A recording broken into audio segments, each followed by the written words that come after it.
ایک ایسے نبی جن کو ایک دیو ہیکل مچھلی نے جکڑ لیا، آپ سے ایسی کون سی خطا سرزد ہو گئی اور آپ 40 دن مچھلی کے پیٹ میں زندہ کیسے رہے؟ اس ویڈیو میں ہم اس ہستی کے بارے میں جانیں گے جس کا نام قرآن مجید میں یونس اور تورات میں جونا کے نام سے آیا ہے۔ تاریخ میں اشوری قوم ایک عظیم اور طاقتور قوم کی حیثیت سے جانی جاتی تھی، جس کا حکومت کرنے والا بادشاہ اشودر تھا۔ اشوری دراصل بنی اسرائیل سے تعلق رکھتے تھے، جب بخت نصر کے حملے کے بعد غلام بنا کر بابل اور ایران لائے گئے تھے۔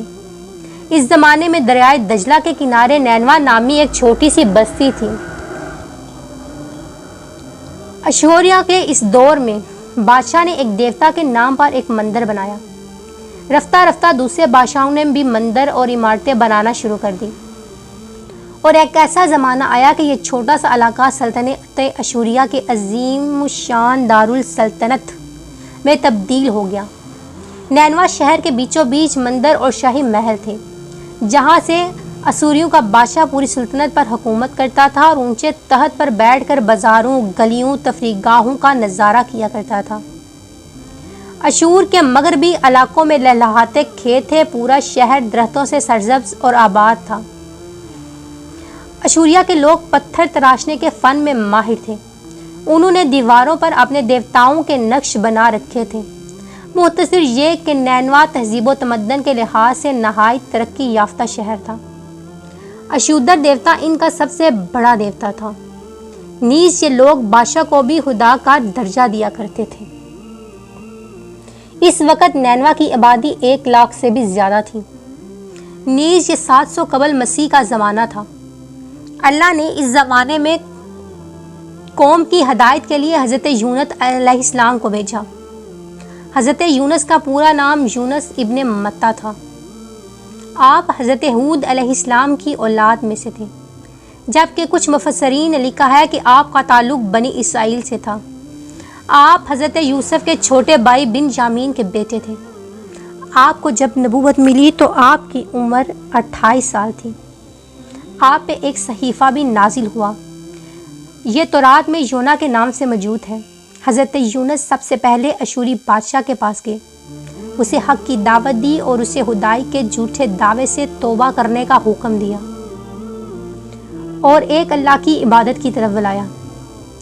یونس علیہ السلام نے اسے ان اسرائیلیوں کو بھی آزاد کرنے کا حکم دیا جن کو اس نے قید کر رکھا تھا۔ نینوا کا بادشاہ آپ کی باتیں سن کر غضبناک ہو گیا اور آپ کی جان کا دشمن بن گیا۔ اب نینوا کی عوام کے پاس ایک دن ان کو حق کی دعوت دے رہے تھے اور ان کو بت پرستی اور شرک کرنے سے روک رہے تھے، لیکن نینوا کے لوگوں نے آپ پر ایمان لانے سے انکار کر دیا اور آپ کے دعوے کو جھٹلا دیا۔ حضرت یونس علیہ السلام مسلسل اسی کوشش میں رہے کہ لوگ راہ راست پہ آ جائیں۔ آپ نے انہیں بہت سمجھایا اور اپنے پیغام کو جاری رکھا۔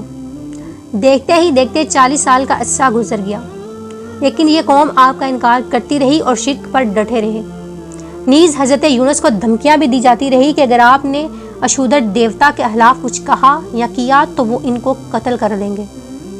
آخرکار حضرت یونس اپنی قوم سے مایوس ہو گئے۔ جب ان کی نافرمانی اور سرکشی حد سے بڑھ گئی تو اللہ نے حضرت یونس کو حکم دیا کہ لوگوں کو آگاہ کر دو کہ 3 دن کے اندر ان پر عذاب آنے والا ہے۔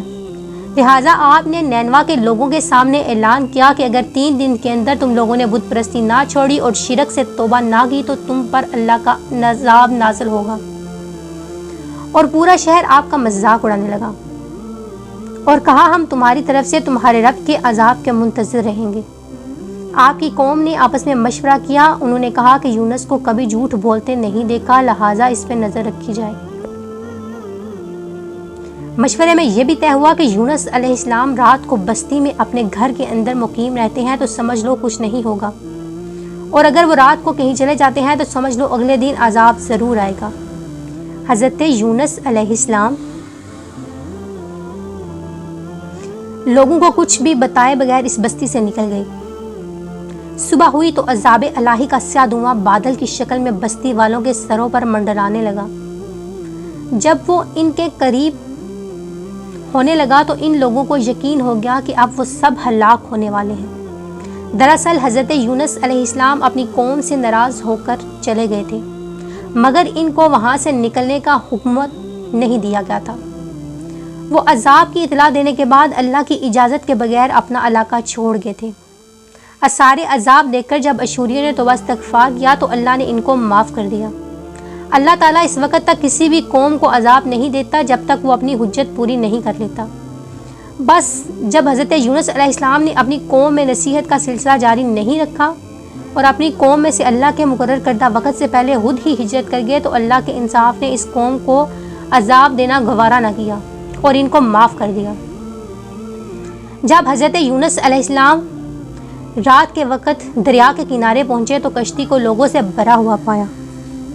حضرت یونس کشتی میں سوار ہو کے تو کشتی نے لنگر اٹھایا۔ پورے دن میں کشتی میں سمندر سکون سے چلنے لگی۔ اچانک اونچی اونچی لہریں اٹھنے لگی۔ لوگوں نے اپنا ساز و سامان سمندر میں پھینک دیا کہ کشتی کا بوجھ کم ہو جائے، لیکن پھر بھی کم نہ ہوا۔ جب کشتی ڈگمگانے لگی تو کشتی کے غرق ہونے کا یقین ہونے لگا۔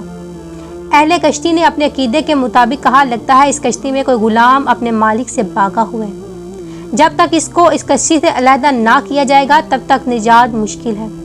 یونس علیہ السلام نے جب یہ سنا تو ان کو تنبیہ ہوا کہ اللہ کو میرا نینوا سے وحی کا انتظار کیے بغیر چلے آنا پسند نہیں آیا، اور یہی میری آزمائش کے آثار ہیں۔ یہ سوچ کر حضرت یونس نے اہل کشتی سے فرمایا کہ میں ہی وہ غلام ہوں جو اپنے آقا سے بھاگا ہوا ہوں۔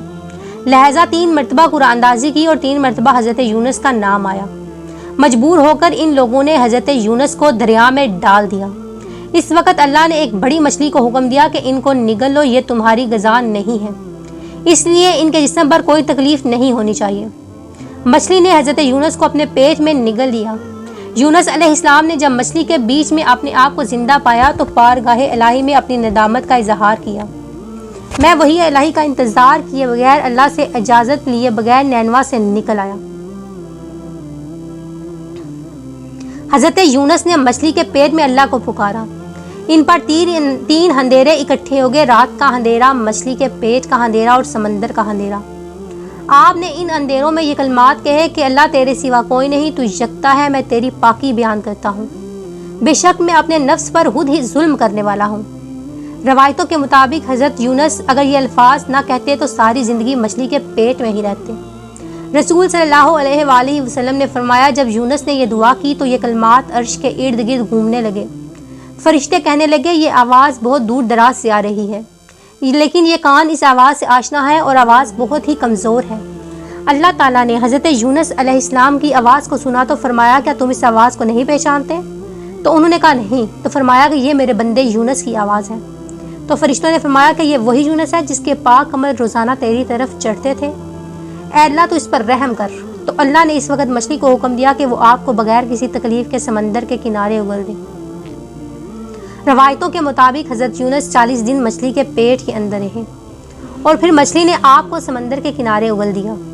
مچھلی کے پیٹ میں رہنے کی وجہ سے آپ کا جسم ایسے ہو گیا تھا جیسے پرندے کا پیدا شدہ بچہ، جس کا جسم نرم ہوتا ہے اور جسم پر بال بھی نہیں تھے، یہاں تک کہ حضرت یونس بہت ہی ناتواں حالت میں خشکی پر ڈال دیے گئے۔ اس کے بعد اللہ نے سمندر کے کنارے پر ایک بیلدار درخت اگوایا۔ روایتوں کے مطابق وہ کدو کا پودا تھا جس کے ذریعے حضرت یونس علیہ السلام پر سایہ ہو گیا۔ اس کے علاوہ اللہ نے ایک جنگلی بکری بھیج دی جو زمین کی گھاس اور جنگلی جڑی بوٹیاں کھاتی اور صبح شام آپ کو دودھ پلاتی تھی، یہاں تک کہ حضرت یونس درخت کے اس کنارے جھونپڑا بنا کے رہنے لگے۔ یونس علیہ السلام کی قوم ان کی تلاش کرتے ہوئے ایک دن اس ساحل کے کنارے پہنچ گئے۔ انہوں نے آپ کو دیکھ لیا اور آپ کے ہاتھ اسلام کی بیعت کر لی اور ساتھ ہی اللہ سے توبہ استغفار کرنے لگے۔ حضرت یونس دوبارہ نینوا چلے گئے اور وہاں جا کر لوگوں کی رہنمائی فرمائی۔ حضرت یونس نے اپنی زندگی نینوا میں ہی گزاری اور وہیں پر آپ کا انتقال ہوا۔ اس قصے سے ہمیں یہ سبق ملتا ہے کہ کسی بھی حال میں اللہ کی رحمت سے مایوس نہیں ہونا چاہیے اور نہ ہی ہدایت کے معاملے میں اپنی ذات پر بھروسہ کرنا چاہیے۔ ہدایت تو بس اللہ کے ہی ذمے ہے، ہمیں تو بس ہدایت کا پیغام پہنچانا ہے۔